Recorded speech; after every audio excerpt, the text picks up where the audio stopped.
First class जो आपका शुरू होगा वो टैली से शुरू होगा। तो टैली जो है वो उसका इंट्रोडक्शन आपको जानना है।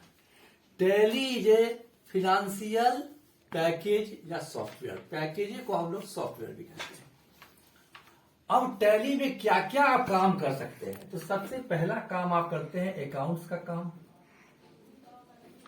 दूसरा इन्वेंटरी का काम कर सकते हैं, तीसरा काम आप कर सकते हैं पेरोल। अकाउंट्स में ही आपको जीएसटी हो सकता होगा, टीडीएस होगा, प्रॉफिट एंड लॉस होगा, बैलेंस शीट होगा, सब। इन्वेंट्री में आपको स्टॉक होगा, गुड्स इनवार्ड और गुड्स आउटवार्ड होगा। पेरोल में सैलरी स्ट्रक्चर जो आप पढ़ेंगे, तो सैलरी स्ट्रक्चर जो है वो आप बना सकते हैं। अब सबसे पहले आपको ये जानना है कि टैली में आपको टैली होता क्या है, फुल फॉर्म क्या है। तो टैली का फुल फॉर्म है transaction allowed line linear yard. Transaction का मतलब होता है लेन देन। तो किसका लेन देन? तो डीआर में होगा या सीआर में होगा, डेबिट होगा या सीआर क्रेडिट होगा। अलाउड का मतलब होता है स्वीकृति देना। लाइन लीनियर जो है एक सीक्वेंस में। यार्ड का मतलब होता है जगह या संस्था, दोनों एक ही जैसा होगा। तो transaction allowed line linear yard. अब आपको यह जानना है कि टैली स्टार्ट कैसे हुआ। अब आपसे कोई पूछ सकता है ना कि टैली का सबसे पहला वर्जन कब आया। 1988 में टैली 4.5 वर्जन लॉन्च किया।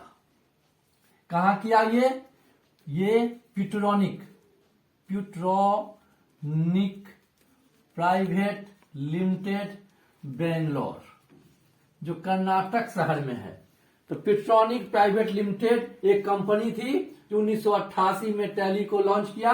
और ये जो टैली था 4.5 का tally only for account purpose. ये सिर्फ ओनली अकाउंट पर्पस के लिए ही बनाया गया। उसके बाद जब कंप्यूटर में 2000 ईस्वी आया तो कंप्यूटर में हल्ला हुआ कि Y2K का प्रॉब्लम हो जाए। Y2K का मतलब हो गया कि वो 4 के बाद 5वां डिजिट नहीं लेगा। लेकिन फिर विंडोज 98 का युग आया और विंडोज 98 जब लॉन्च हुआ तो मल्टी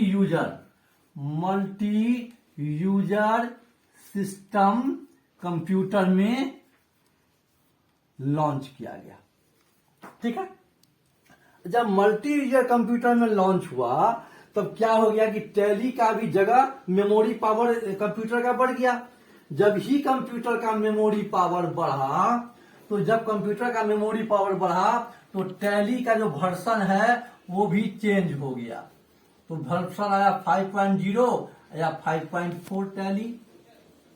अब इसमें अंतर क्या है वो आप समझिए। टैली 4.5 तो ओनली फॉर अकाउंट्स के लिए हो गया और टैली 5.0 और 5.4 जो टैली आया वो कब आया? 2000 में। तो ये कब आया? 2000 ईस्वी में। तो जो 2000 में क्या हुआ?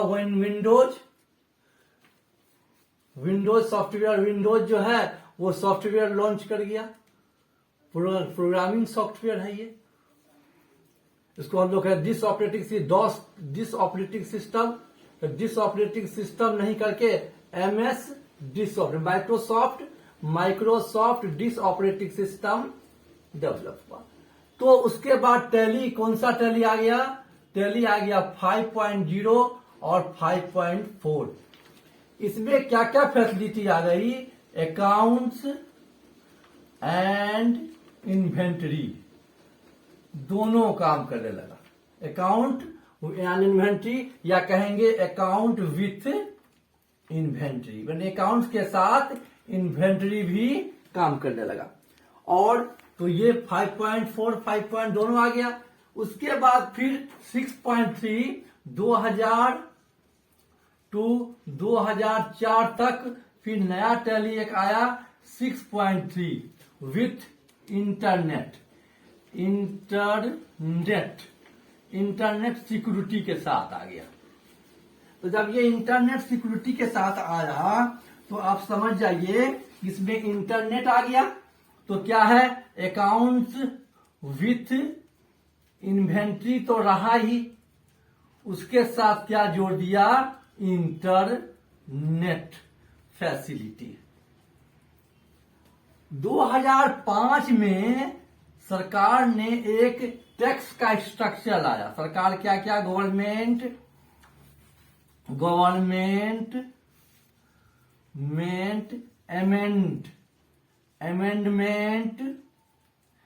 Tax structure.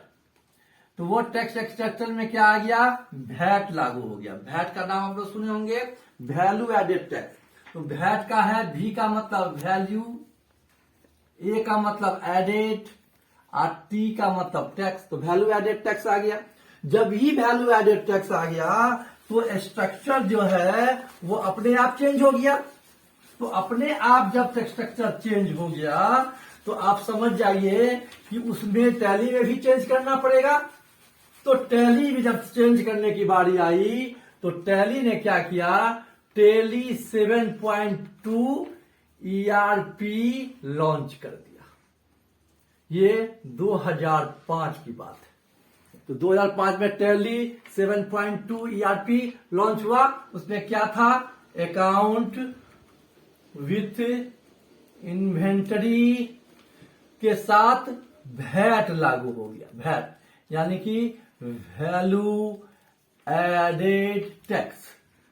तो वैल्यू एडेड टैक्स आ गया। इसमें क्या हो गया, वैट में क्या मिला, इनपुट टैक्स में input and output facility generate किया गया। क्या किया गया, जनरेट किया गया। अब जब वैट आया तो वैल्यू एडेड टैक्स आया। तो उसमें टैक्स का जो इनपुट एंड आउटपुट जो है फैसिलिटी, उसमें अमेंडमेंट किया गया, लॉन्च किया गया। और ये चीज आपको 2017 तक चला, 1/7/2017 में टैक्स में सबसे बड़ा परिवर्तन है। टैक्स स्ट्रक्चर में सबसे बड़ा परिवर्तन अगर कहीं आया है तो 1/7/2017 में आया। अब 2017 में क्या लॉन्च हुआ, जीएसटी, जिसको आप जानते हैं। जीएसटी का मतलब है गुड्स एंड सर्विस टैक्स। तो गुड्स का मतलब क्या होता है, आपसे कोई पूछेगा कि what is meaning of goods, तो गुड्स का मतलब होता है आइटम। स्टॉक जो होगा उसी को हम लोग कहते हैं गुड्स। और सर्विस का मतलब होता है, गुड्स तो हो गया आइटम, और सर्विस का मतलब क्या होता है, सेवा। तो दोनों का जब जुट गया तो उसको कहते हैं goods and service tax, GST. तो जब जीएसटी आया तो जीएसटी के साथ साथ उसमें परिवर्तन भी होने लगा। क्या परिवर्तन हुआ, तो जीएसटी में एक फैसिलिटी है कि इनपुट और आउटपुट दोनों हो जाता है। जब जीएसटी आएगा तो उसमें क्या होगा, जीएसटी में इनपुट और आउटपुट दोनों फैसिलिटी आ गया। इनपुट का मतलब होता है कि आपने जो टैक्स जमा किया, आपने जो टैक्स पेड किया कंसाइनर से, आपने जिस कंसाइनर को टैक्स पेड किया उसको आपका वो एसेट्स कहलाएगा। वो चीज आप कैलकुलेशन में ले सकते हैं। आउटपुट का मतलब हुआ जो टैक्स आपने कलेक्ट किया कस्टमर या पार्टी से, सेल के थ्रू जब आप सेल के थ्रू जब किसी भी कस्टमर से आप टैक्स लेंगे तो that is known as output कहलाएगा। और जब आप परचेज करके जब टैक्स पेड करके आएंगे लेंगे गुड्स कर देंगे तो वो क्या कराएगा इनपुट। ये दोनों चीज को मिलाया गया और वो गुड जीएसटी के अंदर में डाला गया। अब जीएसटी में भी 3 भाग में बांटा गया है। अब आपके दिमाग में होगा कि जीएसटी में 3 भाग कौन कौन सा होता है। Type of GST, there are 3 types of tax on GST. GST में 3 तरह का टैक्स हम लोग रिलायबल होता है लेते हैं। एक हुआ सीजीएसटी, एक हो गया एसजीएसटी और एक हुआ इंटीग्रेटेड टैक्स।